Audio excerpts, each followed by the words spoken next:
నమస్తే దోస్తులు, మీకోసం మళ్ళీ ఇంకొకసారి దత్తాత్రేయ స్వామి ఆలయం గురించి ఫుల్ డీటెయిల్స్తో ఒక వీడియో అయితే చేస్తున్నాను.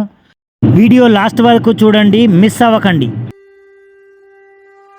దత్తాత్రేయ స్వామి ఆలయానికి మనం వెళ్ళాలనుకుంటే వెమ్లవాడ నుండి కరీంనగర్ వెళ్ళే రూట్లో కొదురుపాక ఎక్స్ రోడ్ వస్తుంది.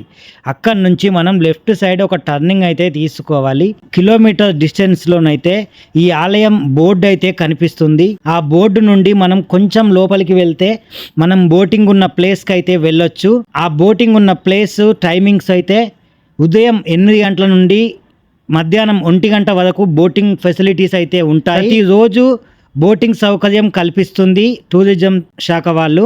ఇంకా మనం ఆలయం గురించి చెప్పాలంటే దత్తాత్రేయ స్వామి ఆలయం అనేది చాలా పురాతన కాలం నుంచి ఇక్కడ ఉంటుంది.